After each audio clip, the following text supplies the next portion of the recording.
All right, Rabosai, good morning. Let us begin. I want to begin by thanking our sponsors, to thank our Talmud Torah sponsors for the month of Iyar, to thank Yona and Shushi Ehrenfeld for dedicating all the shiurim and drushos this month in memory of their grandfather Yosef ben Shmuel Aaron Zichron Livracha, Benjamin and Elise Wall of Eretz Yisrael, for dedicating the shiurim this month in memory of Moshe Chaim ben Tzvi Hirsch. To thank our week of learning sponsors, Hillel and Lonnie Goldman, with appreciation and in honor of Dr. and Mrs. Jacob and Goldie Milner and the entire Kehillah. Ari and Haley Lichterman, the Eloi Nishmas, Haley's mother, Rachel Leah Bas Ruvain Meir. We thank our Daf Yomi sponsors for this morning, Michael and Rachel Leibowitz, Le'iloi Nishmas Rus Bas Harav Avi Ezri Avram, and Elisheva Engel in commemoration of the yahrzeit of our father, Yehuda ben Rabbi Saul Barachal Zichrono Livracha. We hope that in the merit of our Talmud Torah, all of the Neshamos will have an aliyah, and the families ein nechama. And with that, let us begin. We have a really beautiful and fascinating daf ahead of us today. Today's daf is Samich 60. We are picking up on Nun Tesam base 59b at the 2 dots, 3 lines up from the bottom. Oh, no, actually, I'm sorry. We left off actually a little bit earlier than that. We left off, Amar Rava Mepirkin, right? So 2, 4, 6, 8, 10, 12 lines up from the bottom. So we'll say, so Amar Rava Mepirkin Ravashi, Minaha Mosdam Rabbanon.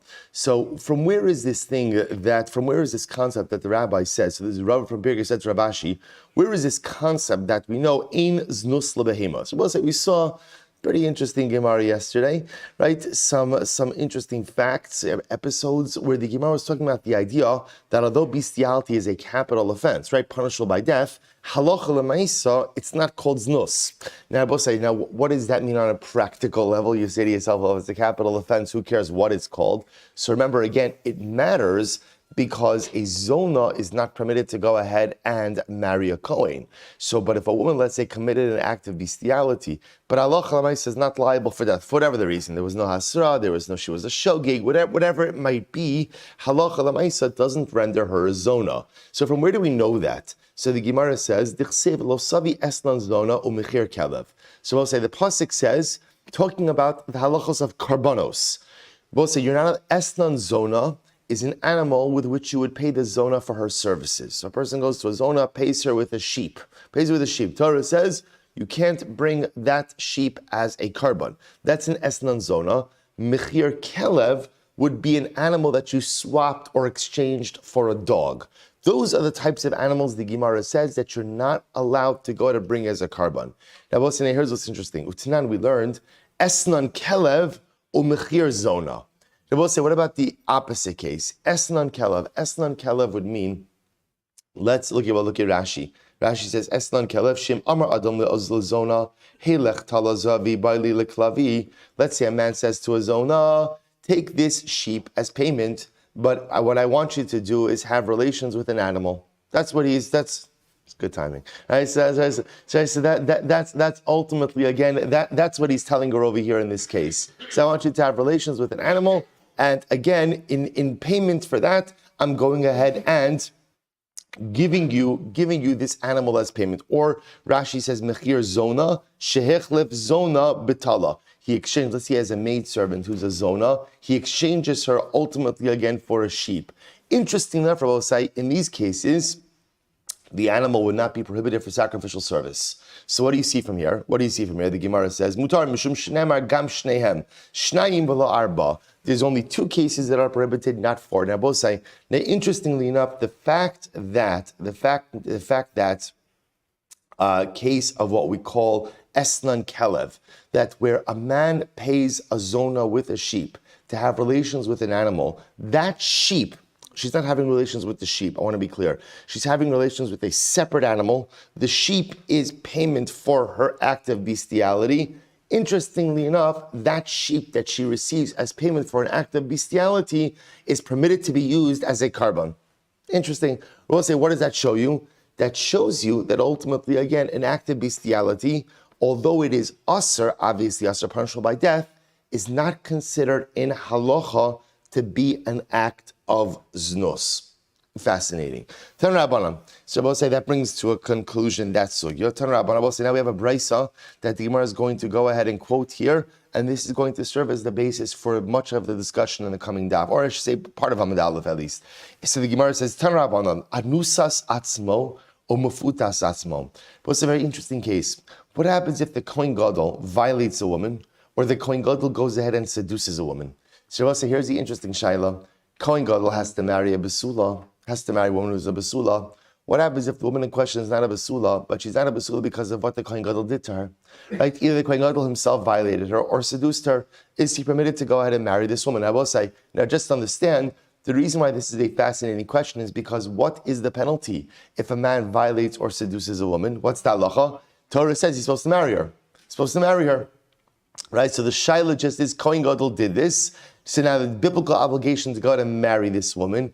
But again, is she considered a besula or a ba'ula? So the Gemara says, "Anusas atzmo mufutas atzmo lo yisa." Kohen Gadol should not marry her.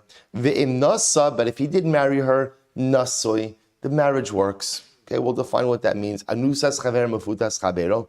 What happens if there's another woman, right? A woman who was violated. We'll say, so let's say again, Reuven is the Kohen Gadol. There's another woman who was violated or seduced by Shimon. Lo yisa. In that case, Reuven the Kohen Gadol should not marry this woman. Ve'im nasa, if he did marry her, Rabbi Eliezer ben Yaakov Omer havlad chalal.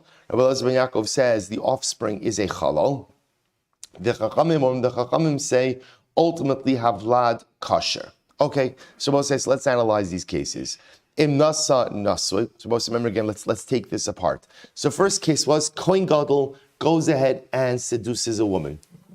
We'll use that case. Sahalacha lamaisa. Remember, under normal circumstances, the man who seduces the woman is supposed to marry her. So the Brisa said, if he seduced her and he married her, so ultimately again nasui, the marriage works. The marriage works. Amrav Huna, Amarav, so we'll say umotzi beget. Now here's what's interesting. It works. In other words, the marriage is a quote-unquote valid marriage, but he is obligated to divorce her. Now I will say, why is he obligated to divorce her? Because halacha lamaisa, she's not a besula. She's not the basula. She's not the basula because of what the Kohen Gadol himself did to her. The truth is, we'll say to a certain degree, that's not what we look at. What we look at is at the time of marriage, is this woman a basula or not? If she is, then ultimately she can marry a Kohen Gadol. If she's not, then halacha l'maisa, they can't get married, or they can't remain married, I should say. So we'll say, here's what's very interesting. Kohen Gadol violates or seduces a woman, then marries her. Does the marriage work? Yes, so we'll say, now that has nothing to do with seduction or violation. What that has to do with, we paskin kiddushay tofsin b'chayvei lavin, right? That ultimately, again, kiddushin works when, even if the marriage is prohibited by a lav. Not only that, but by besula, the obligation of a Kohen Gadol to marry a besula is not even a lav. What is it? It's an asay. V'hu isha b'vsuleha yikach. So therefore the Gemara says, the marriage works, but comes along Rav and says, yeah, but you have to divorce her. But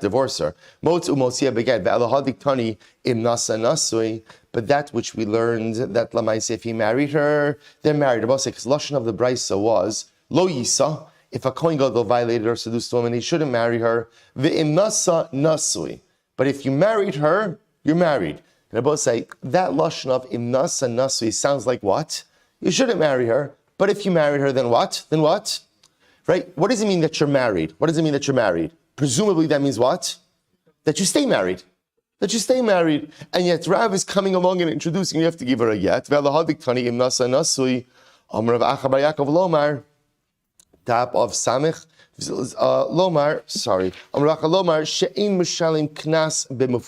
Oh, this is very interesting. I will say, when it comes to teach you is as follows. You would not pay the penalty in the case of seduction. Now, what does this mean? Take a look at Rashi. Top Rashi, Samech Amud Aleph. Shemafutahi ahanu le'nisuin le'mifterei miknasa. Sha'amefate ein mishalim knas ela kishein konsa. See, Rabbi say, here's the interesting idea over here is as follows. Halacha l'maisa, when a man goes ahead and seduces a woman, if he does not marry her, there is a penalty payment that he has to pay. There's a knas that he has to pay. So the Gemara says, when the Brisa says over here that if a Kohen Gadol seduces a woman, im nasa nasui, that if he married her, he's married, it means the marriage works to exempt him from the kinas payment. But can he remain married to her? Can he remain married to her? And the answer to that is no. That's why Rav comes along and says you have to give her a get, because lemaisa, this woman was not a besula at the time of the marriage, and therefore halacha lemaisa, the Kohen Gadol cannot remain married to her. Incredible. So also Rav Gavia Mebeik Sil Amar L'Shmaita Kamed Rav Ashi. So Rav Gavia from Beik Sil said over this ruling in front of Rav Ashi. So the Gemara says Amar Lai Baha Rav of Rabbi Yochanan Da'amri Tarvaihu Bogeres Umukas Eitz Lo Yisa. Yet we learned as follows. Rav and Rabbi Yochanan both said a Bogeres, which is again a girl over the age of 12 years old and 6 months. Mukas Eitz is a woman whose besulim were damaged, but not through intercourse, right? Through some other event. Lo Yisa. A Kohen Gadol should not marry either of these women. Why not? Why not? Because halacha lemaisa, we saw this yesterday's daf, because their besula status is not complete. Ve'imnasa nasui, but halacha lemaisa, if he married them, ultimately the marriage is fine.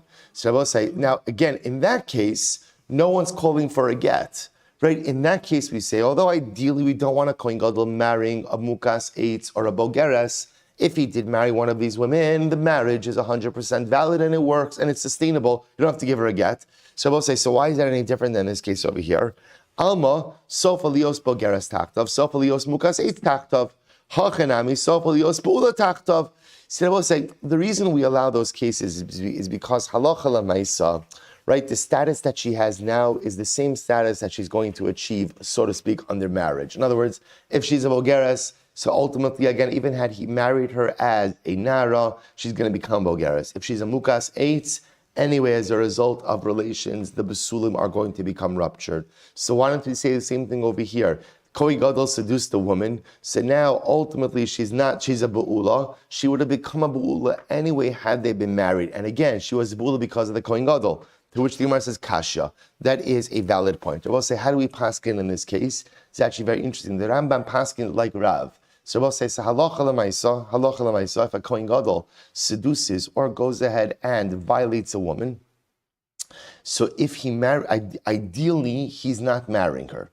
He shouldn't marry her. If he does marry her, the marriage works. However, again, he would be obligated to give her a get. And the logic behind that, again, is because she is not a besula at the time of the marriage. And I will say the chiddush of that is that even though she's not a basula, because of what the Kohen Gadol did to her, lemais, again, it's almost as if we divorce her status versus the way she achieved that status, or the way that status occurred. That's the halacha lemaisa. Okay, interesting case. Let's go weiter. Anusas chavero umafutas chavero lo yisa v'imnasa. So it says, remember again, second case of the brisa was, what happens if, we'll call the same woman, Rachel. Rachel was violated or seduced by Shimon, unrelated to Ruvain Kohen Gadol. Right? So remember again, so the brisa said, in terms of Ruvain the Kohen Gadol marrying a woman seduced or violated by his friend, right, by Shimon, lo yisa, he should not marry her. Now I will say, in this case, it's clear he cannot marry her, right? This is not a chiddush, right? Why can't he marry this woman? Why can't he marry this woman? She's not a basula. Now I will say, remember again, the only reason why the first stage was a bit more novel was because the reason she's not a basula is because of what the Kohen Gadol did to her, right? It was the Kohen Gadol. This case is pashut, right? This case is pashut. Here, Rachel was violated or seduced by Shimon. So by the time the shidduch is read to Reuven the Kohen Gadol, wonderful lady, the problem just is a biblical criteria that a Kohen Gadol has to marry a basula. This woman is not a basula. So here, the question is not whether or not he can marry her. What's the question? If he does marry her, and they have children, what's the impact of her status? Or I should say, right, what's the impact of her status on children? Or what impact does her status of a ba'ula have upon the kids? That's the fundamental shaila. So both say, so this is a machlokes. This is a machlokes. Rabbi Eliezer ben Yaakov have lad chalal. Rabbi Eliezer ben Yaakov says the offspring is a chalal. Rabbi Eliezer ben Yaakov says, remember again, when does chalalus occur? Chalalos occur pretty much any time that what? A Kohen, by not just the Kohen Gadol, a Kohen marries someone he's not allowed to marry, right? A Kohen marries a Grusha, an Almana, a Chalutza, right? In all of these cases, the marriage works, because again, we paskin Kiddushin Tovsin Bechai Be'lavin, but Lamaisa, the marriage is Aser, ultimately will produce Chalalim. So Rabbi Elazar ben Yaakov says, listen, Kohen Gadol is supposed to marry a Besula, you don't marry a Besula, the result of not marrying someone you're supposed to marry for a Kohen is what? Chalal. The Chum say no, Havlad Kasher. The Chum say no, the offspring is totally fine. So we'll say, let's analyze. Rav Huna, Rav, Halacha Rabbi Elazar ben Yaakov. Rav Huna said the name of Rav, the Halacha Rabbi Elazar ben Yaakov. Namely, that if a Kohen Gadol marries a woman who is not a Basula because she was violated or seduced by another man, ultimately, again, the halacha is the offspring is a chala. And I will say, I want to point out, what's really important over here is not how she became a ba'ula, right? But it's the fact that she is a ba'ula, right? She's not, Kohen Gadol marries a woman who's not a basula because she had relations with another man. The nature of those relations, as long as it's not a zona case, is not really material for us right now. What the Gemara is saying over here is like this. Rav is saying that halacha falls Rabbi Elazar ben Yaakov, namely that halacha l'maisa, if a Kohen Gadol marries a Ba'ula and has children, ultimately those children are chalalim. So v'cheinu Rav Gidel Amarav halacha Rabbi Elazar ben Yaakov. Ikeda Amri, another alternate version of this. Amarav Huna Amarav, my time of Rabbi Elazar ben Yaakov. So we'll say, well, let's take a step back. In this alternate version, before we pass in what the halacha is, what is Rabbi Elazar ben Yaakov's logic? What's his logic? So the Gemara says, Savarla Karabi Elazar, because he holds like Rabbi Elazar. We'll say, now what does Rabbi Elazar say? Look at Rashi on the right side. Oh, right across in the Gemara, about maybe like 6-7 lines up. So like Rabbi Elazar, Da'amar lekaman panoi haba ala pnuya shelo l'shem ishus asa zona. Wow, we'll say, listen to this. Remember again, we'll say 2 days ago, we spoke about again, or maybe 3 days ago now, how does a woman become a zona? Then we'll say, we're going to see, this is actually tomorrow's daf, we're going to see that there is a fundamental machlokes about how a woman becomes a zona. Now, interestingly enough, Rabbi Elazar holds any case of two people who have relations, not for the sake of affecting marriage, that act of relations renders a woman a zona. And I will say, that's a new shita, because up until now, what we have seen is, like, remember, I spoiled it a little bit because I gave you the Rambam, right? The Rambam paskins that the definition of a zona is a woman who has relations with a man with whom she cannot affect kiddushin. She cannot affect kiddushin. Rabbi Elazar holds that's not the case. So I will say, so I'll just illustrate this. According to Rabbi Elazar, single Jewish man, single Jewish woman engage in a consensual act of relations. So according to Rabbi Elazar, she's now a zona. She's now a zona, which means that she cannot marry a Kohen. So therefore, I will say, listen to this. So the Gemara is suggesting over here that Rabbi Elazar ben Yaakov in the Braisa holds like Rabbi Elazar. And therefore, again, when Ruvain the Kohen Gadol marries a woman who has been seduced by Shimon, another Yisrael, she's a zona. She's a zona. Because she's a zona, therefore, when the Kohen Gadol goes ahead and marries her, therefore what? Halacha l'maisa, the offspring are chalalim. Incredible. Does Rabbi Eliezer ben Yaakov hold like Rabbi Elazar? V'ha'kaimalon mishnas Rabbi Eliezer ben Yaakov kavenaki. Yet Rabbi we said elsewhere that Rabbi Eliezer ben Yaakov has, we'll say his teachings are kav v'naki, which means they're few in number but pure. In other words, Rabbi Eliezer ben Yaakov doesn't often comment, but whenever he does, the halacha follows him. V'ilu baha amrav amram avarav ein halacha Rabbi Elazar. Yet I will say, in this case over here, they said the halacha does not follow Rabbi Elazar, to which the Gemara says kasha. Okay, that's a good question. Rav Ashi Amar, so we'll say, so what's the machlokes? So then we're back to this drawing board. So we're trying to figure out, again, very specific case. Kohen Gadol marries Rachel. Rachel has been seduced or violated by Shimon, another regular guy, right? So we'll say, now, Kohen Gadol marries her. Mutter aser. Aser, right? Unequivocally aser, right? She's not a basula. He's not allowed to marry her. Now they have children. What's the status of the children? So Rabbi says we have a machlokes. Rabbi Lazar ben Yaakov says ultimately the offspring is a halal. Chachamim say the offspring is kosher.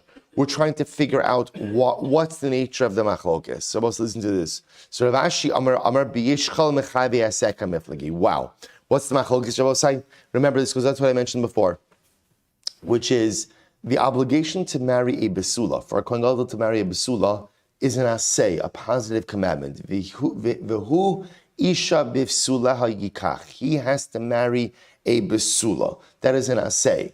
So Rabbi say that's very different than, let's say, the other marital prohibitions of a kohen or kohen gadol, which are generally a lav, which are a prohibition. This is an asay, a positive commandment. So we'll say, what's the machlokes? Does violation of a positive commandment create chalalim? That's the shaila. Does violation of a positive commandment create chalalim? Rabbi Lazar ben Yaakov Sava yesh chalam echai v'yaseh. Rabbi Lazar ben Yaakov says yes, halacha l'maisa. You create the halal if you go ahead and marry a woman where even though you're only violating an asay. The Rabban on the other hand hold ein halal mechai v'asay. The Rabban hold that halacha l'maisa no, there is no halalos that is created from chai v'asay, only from prohibitions, only from a lav. My term, Rabbi Lazar ben Yaakov. We'll say, what's Rabbi Lazar ben Yaakov's logic? Here we go. D'chsiv amano ugrusha v'chalala zona es eila lo yikach ki im besula. So we'll say, now watch this. The pasuk says amana, widow, grusha, divorcee, chalala, right, which is the product of a forbidden union between a kohen and another woman. Zona, and we'll say, of course, the definition of zona is subject to dispute. Okay, es eila lo yikach. These women, the Kohen should not marry. Kohen Gadol should not marry.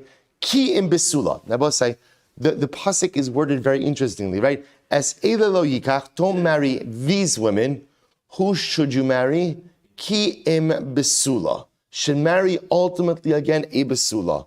Uksiv, and the pasuk says lo yichalal zaro ba'amov. Pasuk says don't marry these women, right? Because if you do, then what? In other words, don't marry them. In this way, you will not make your offspring chalalim. The Rabbi said, now watch this. Akulhu. Wow. Rabbi Yaakov says that phrase, v'lo yechalel zaro ba'amav, goes on all of the obligations and prohibitions before it. So what does that teach me? It teaches me, if a kohen gadol marries an almana, a grusha, chalala, zona, it produces chalalas. But I will say, who else is included in that? Ki in besula. Ki in besula.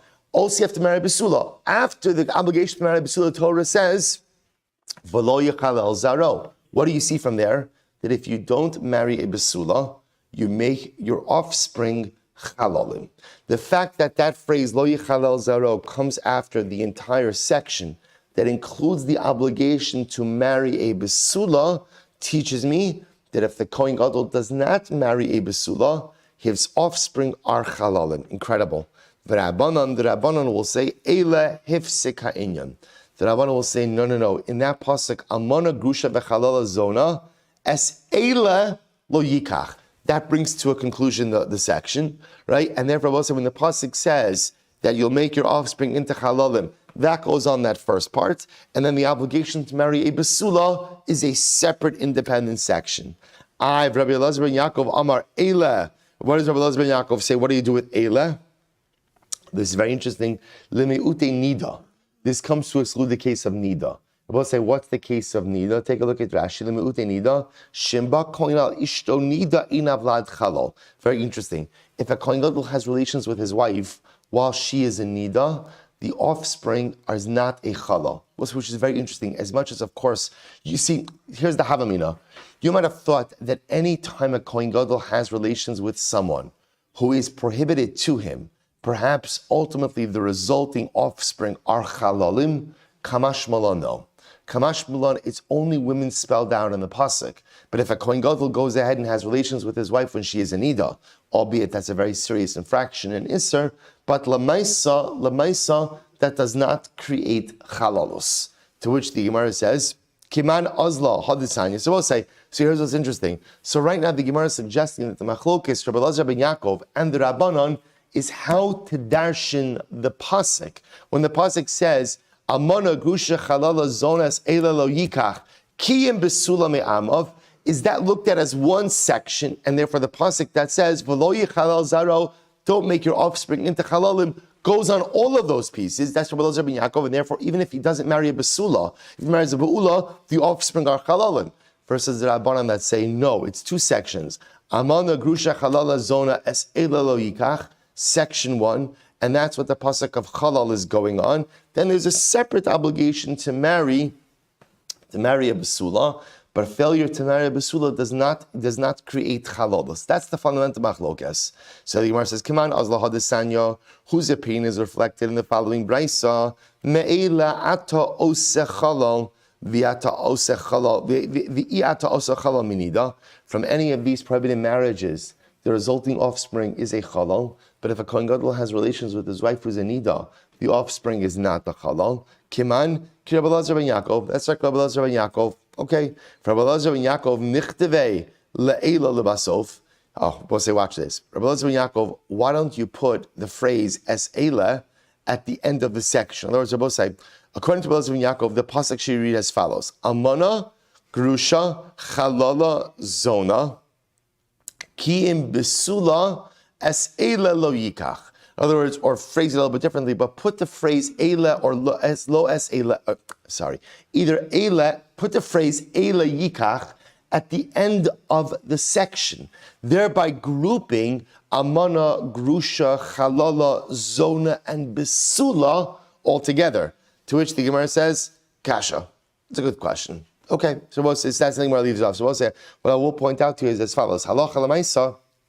Well, we're not up to halacha l'maisa just yet. But let's say, but what we begin to see is a fundamental machlokes between Rabbi Elazar ben Yaakov and the Chachamim.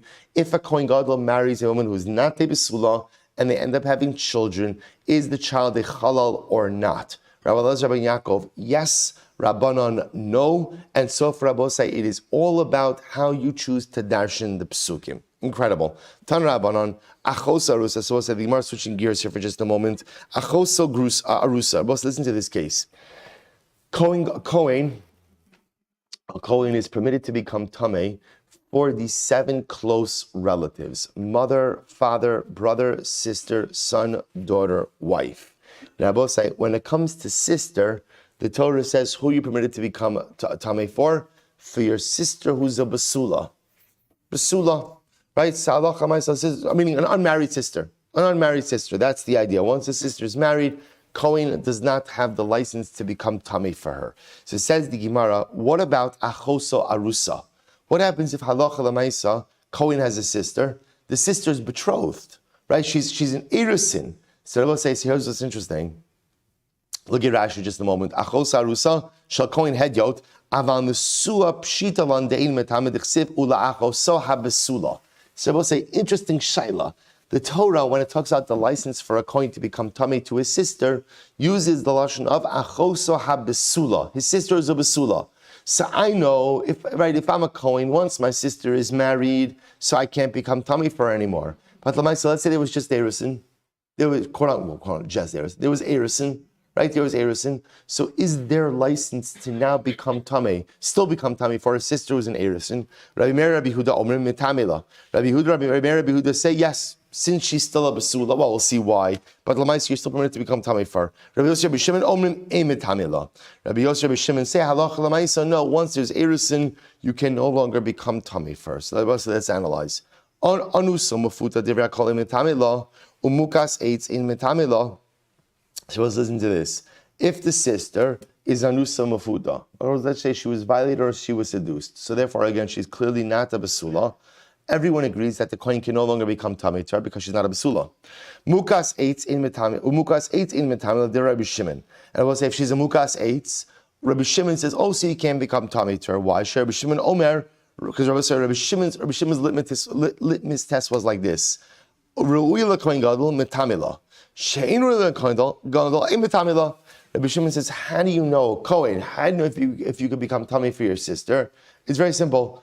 If she would be permitted to marry a Kohen Gadol, you could become tamei for her. If she would not be permitted to marry a Kohen Gadol, you can't become tamei to her. In other words, we'll say, if she satisfies the criteria of besula for Kohen Gadol, then she satisfies the criteria of besula for becoming tamei. And if not, to which the Gemara says, right? I'm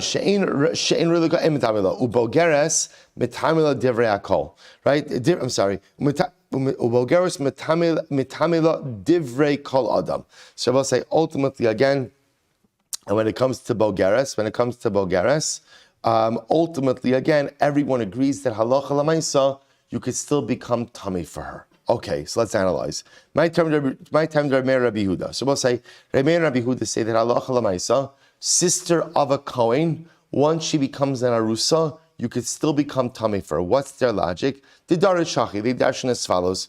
Ula acho so ha besula. The pasuk says, and for his sister who is a besula, prat la'anusa mafuta, that comes to exclude a sister who was violated or was seduced because she's no longer besula. Yochol shani motziaf mukaseitz. You might have thought that it would also include a sister who's a mukaseitz. Talmud lomar asher lo haisa liish. We'll say the pasuk says she has never been with a man. Mishav yasa al yideish. It means a woman who is not a basula because of intercourse.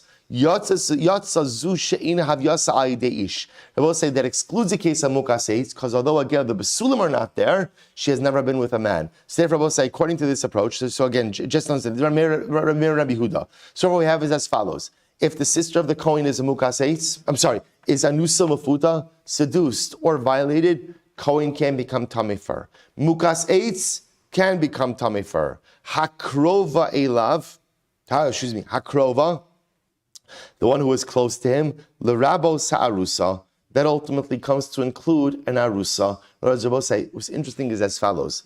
See, when there's irisin, a woman is often still living in her parents' home. So in essence, she is still quote unquote close to her brother. Sakrov elav comes to include an arusa. Elav, l'rabos habogeres. Elav comes to include if the sister is a bogeres. So to which the Gemara says, ha lama likra. Why does a bogeres even need a pasuk? From Rabbi Meir, besula afilu miktas besula mashma. Rabbi Meir himself says the word besula means as long as some element of the besulam is intact, that is fine. So it's resadat chamina. It's necessary. I would have thought neilif besula mihasam. I might have thought that halacha l'maisa. You shall learn out the case of besula from na'ara ha'me'urasa. Malahalon na'ara afkan nami na'ara. Kamash malon know that even a bogeres is still called the besula. So we'll say, so this is the position of Rabbi Meir and Rabbi Yehuda, the entire exposition over here. But for our purposes, what they teach us is that a sister who has erisin, sister of a Kohen Gadol, who has had erisin, is still called krova, is still called close to her brother, and therefore the Kohen is permitted to become tamei for her. Rabbi Yosef Rabbi Shimon, my tamayo, both say Rabbi Yosef Rabbi Shimon will hold that once there's erisin, a Kohen cannot become tamei for his sister. What's their logic? Darshi hake, we'll say first wide line, bottom of Samech Amud Aleph. They darshan as follows: Ula achosa habasula. The pasuk says, for sisters of basula, pratla anusa umafuta mukas eitz. Wow. So I say, listen to this. So they darshan that basula excludes all of these cases. Anusa, mafuta, violated, seduced, mukas eitz, right? So the basula not there, but not through intercourse. Asher lo haisa leish, pratla arusa. Who has not been to a man, who has not been with a man, that comes to exclude Narusa. So say their understanding over here, Asher lo haisa leish doesn't have to mean relations. Asher lo haisa leish means she's not in marriage. But halacha l'maisa, an arusa is already committed to a marriage, and therefore halacha l'maisa, the Kohen cannot become tamei to her, or for her, I should say. Hakrova l'rabos arusa shenis garsha. But hakrova means if there was erisin, but then the sister got divorced, the Kohen could once again become tamei for his sister. Elav, to him, l'rabos es habogeres, that comes to include a bogeres, that a Kohen can become tamei for his sister as a bogeres. Hakrova, close, l'rabos arusa, so Rabbi say, therefore again, that's their shita. So Rabbi say, this is our fundamental machlokus. Rabbi Meir and Rabbi Huda on one side, Rabbi Yossi, Rabbi Shimon on the other side. A Kohen has a sister who has had erisin, can he still become tamei? I both say, just to be clear, what does everyone agree with? Everyone agrees on, or say on, that halacha l'maisa, once there's nisuin, Kohen cannot become tamei to his sister, for his sister. Why not? Because the Torah gives the license for tumah for one sister as achoso habesula. Once there's nisuin, she's no longer achosa habesula. The shaila is in erusin, can he become tamei for her? Both say, Rabbi Huda is saying yes, Rabbi Yosef Rabbi Shimon is saying no, and now we've seen the drashas. Last line, Samech Amud Aleph. The Brisa said, Akrova, l'rabos arusa shenisgarsha. The pasuk says, Krova comes to include my sister, if I'm a Kohen, my sister who's a grusha, Amud Beis, Vaha Amar Rabbi Shimon Ru'uya LaKohen Gadol Metamila Shein Ru'uya LaKohen Gadol Ein Metamila. Rabbi Shimon said that halacha l'maisa, the way to gauge besula is like this: if a woman is fit for a Kohen Gadol, then ultimately again that's the type of sister that you could become tamei for. But l'maisa, if she's not fit for a Kohen Gadol, then halacha l'maisa you can't become tamei for her. Now, here's what's interesting: a grusha, even if she is divorced from Erusin, is she permitted to marry a Kohen Gadol? Or is she permitted to marry a Kohen? And the answer is no. Why not? She's a Grusha. In other words, so again, based on what Rabbi Shimon said before, Sahalacha Lamaisa, again, the simple litmus test is, if you're a Kohen, how do you know if you can go to your sister's Levaya? It's very simple. If your sister would have been fit to marry a Kohen Gadol, you can go. If she's not fit, you can't go. That's the Besula litmus test. And if she's divorced from Erusin, you can't. She's not fit to marry a Kohen Gadol. So what's going on over here? Shani Hasam de Rabbi Rachmana Krova. It's different. We'll say what's different because the pasuk has an extra word, Krova. So it's like Krova means that she is close to her brother. That I will say. So the way the Gemara is interpreting close to her brother, will say, is not actually like, are they close? Right? Do they get along? Krova is interpreted as she's not married.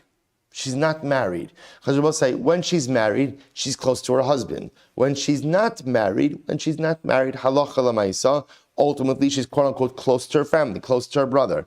Ihachi mukas eitz nami. If that's the case, why not include mukas eitz as well? To which the Gemara says, Rabbi Krova achas v'lo shtayim. No, because the pasuk only comes to include one case and not two. Umaros. So I say, how do you know that it comes to include the case, ultimately again, of a sister who's divorced from Erusin and not mukas eitz? To which the Gemara is very simple. Ha is avid b'maisa, ha lo is avid b'maisa. Rabbi says a fundamental difference. Mukas eitz, there's been a physiological change, right? Ultimately, again, divorce from Erusin, there has not been a physiological change. Okay, Rabbi Yossi will say, Rabbi Yossi, midishafki lebar zugei mechlad debemukas eitz kremer svirale. So we'll say Rabbi Yossi. Originally, Rabbi Yossi was paired with Rabbi Shimon. The fact that now Rabbi Yossi is going out on his own, not like Rabbi Shimon, halacha l'maisa. How do we know? So, indicates to us that he holds like Rabbi Meir in the case of mukas eitz. So where do we know that from? Mi lo haisa li'ish. He learns out from the phrase mi lo haisa li'ish. I v'haya fixe, but we're already using that phrase for a different drasha. To which the Gemara says chad mi lo haisa, v'chad mi li'ish. One drasha is learned out from lo haisa, and one is learned out from ish or li'ish.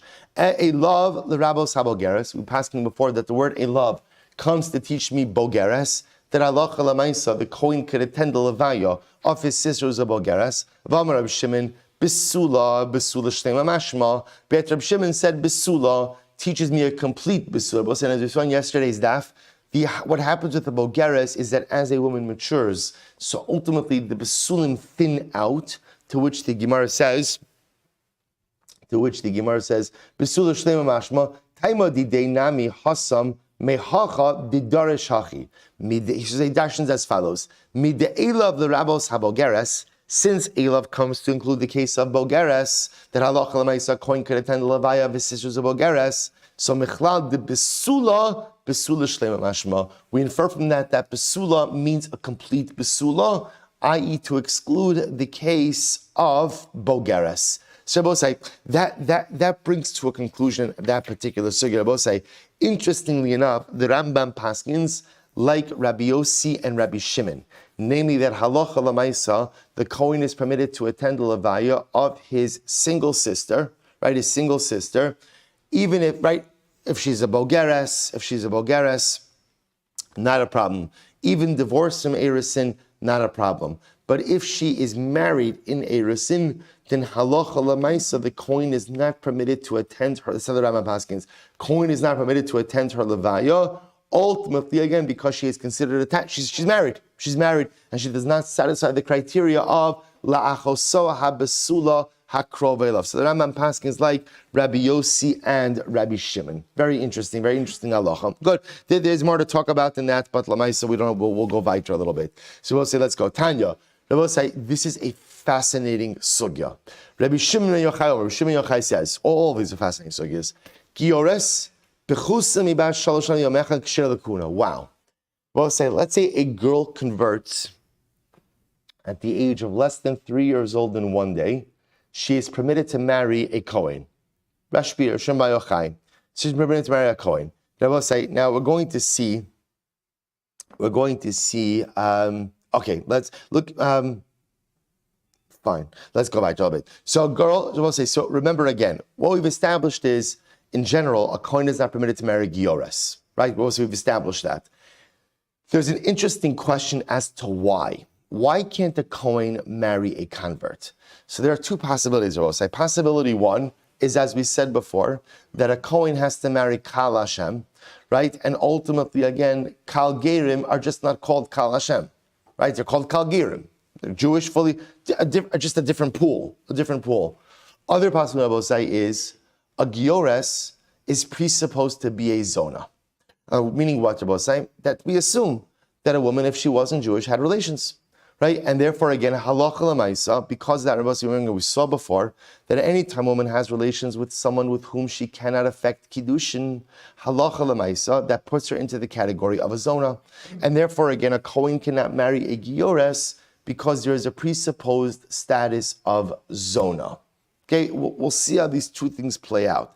Rabbi Shmuel Silber therefore says, if a girl converts below the age of 3 years old in one day, I will say we saw 3 days ago. What's unique about 3 years old in one day? That is the age in which the bia is a recognizable bia. Below the age of 3 years old in one day, it's not bia. So therefore, Rabbi Shmuel Silber says like this: if a girl converts before the age where bia is possible, therefore, again, she is permitted to go ahead and marry a Kohen. To which Shneimar v'chalataf b'nashim asher lo yadu mishkav zachar hechiyu lachem. She will say the pasuk is by Midyan. By Midyan, the Jews are obligated to go to war with Midyan and wipe out everyone.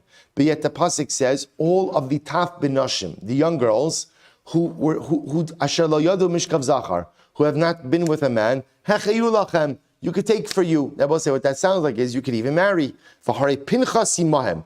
Now, we'll say Pinchas was with them, and Pinchas was a Kohen. So yet Pinchas is included in this. So you see from here that Allah Shmuel says that ultimately, again, below the age of 3 years old in one day, how you see 3 years old in one day, we'll get to in just a moment, is permitted to marry a Kohen.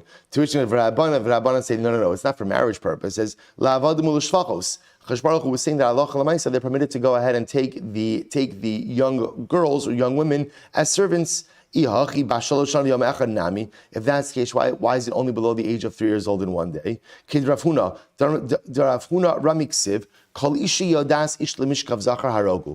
the pasuk. We'll say, remember again, why the Jews going out to war against Midyan? We'll say, remember again, this was in the aftermath of the failed attempt of Bilam to go ahead and curse the Jewish people. Bilam says to Balak, I can't curse them, but here's what you do. The Jews are susceptible to immorality. So I will say, remember again, the Midianite women lured the Jewish men into an entire entanglement of immorality. So I will say, this sparked the war against Midian, and therefore HaKadosh Baruch Hu said, wipe out everyone. Kol ishi yodas ish lemishkav zachar harogu. Any woman who has been, it sounds like any woman who has been with a man, kill. Ha'ina yodas kaimu. If she has not been with a man, ultimately you keep her alive. Michlal dataf, also what that sounds like, it's only by women, but by children, ben yadu, ben lo yadu, kaimu. The children, either way, are permitted to be sustained. Ksiv, v'chalataf, ben ashmasha lo yadu, mishkav zachar hachayu lachem. Yet the pasuk says, any young girls who had not been with a man, you're permitted to keep alive. Hayadi harugu. It sounds like if they were with a man, you'd have to kill them, to wipe them out. To which the Gemara says, Havi Omer, Beru'uya li bala kasam medaber. Torah is talking about Rabbosai not as much of whether or not a woman was with a man, one of the Midianite women, but rather again the age at which the bia is recognizable. Tanya nami hachi v'chal isha yodas ish beru'uya li ba'el hakasav medaber. When the pasuk says, Chashon Baruch Hu says to Moshe Rabbeinu, tell the Jewish soldiers that wipe out the nation, wipe out the people of Midian, and any woman yodas ish who knew a man. That's not referring to actual relations. Rather, beru'uya li ba'el hakasov medaber, the age in which bia becomes possible. At least from the perspective of the Gemara, bia becomes possible at the age of 3 years old in one day. Ata omer beru'uya li ba'el eino ela nivala mamish.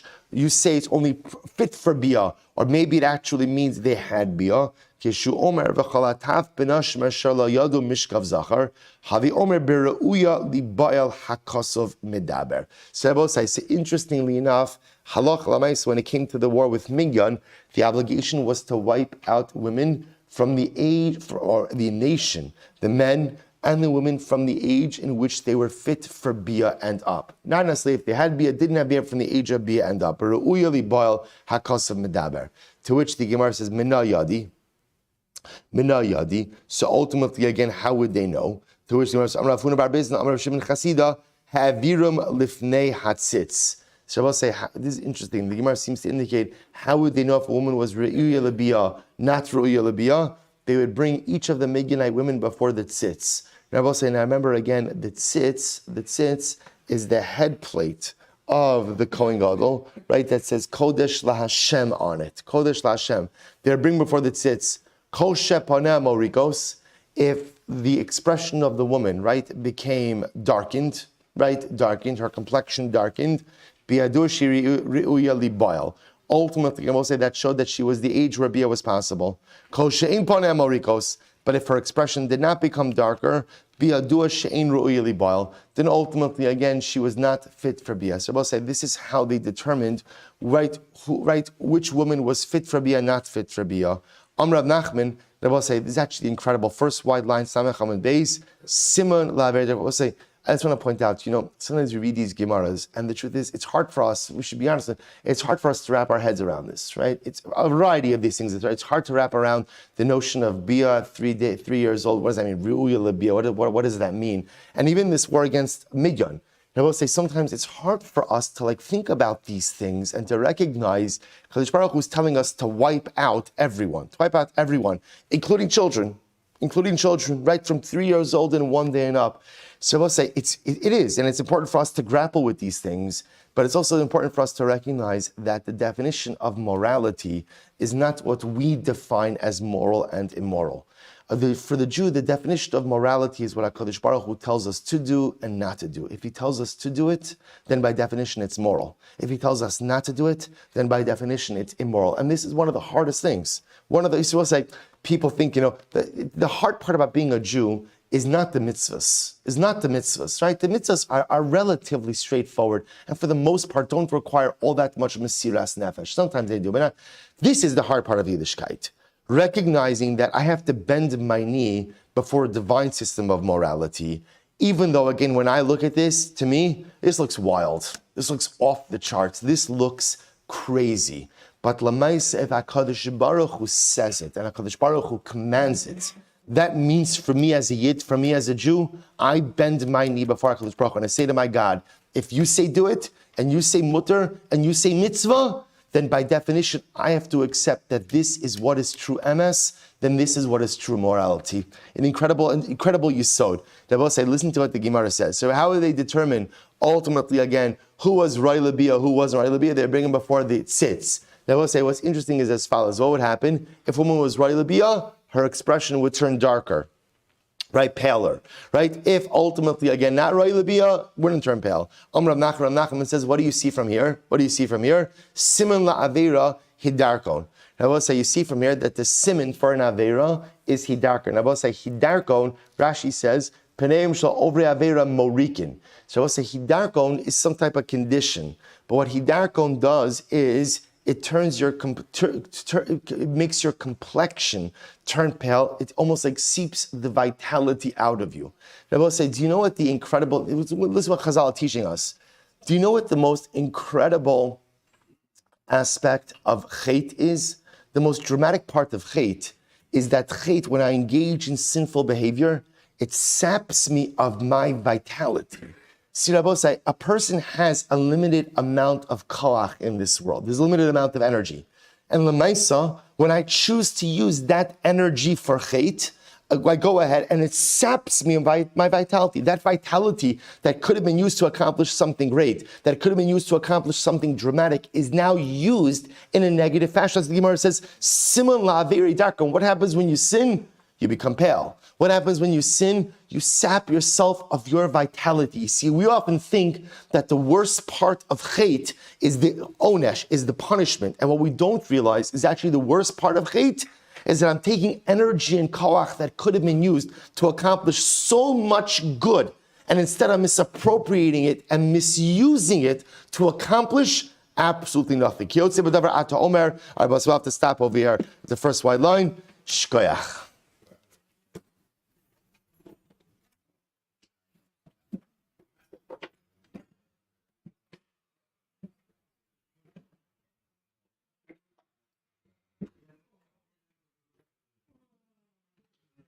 All right, Chabran Zoom, good Shabbos.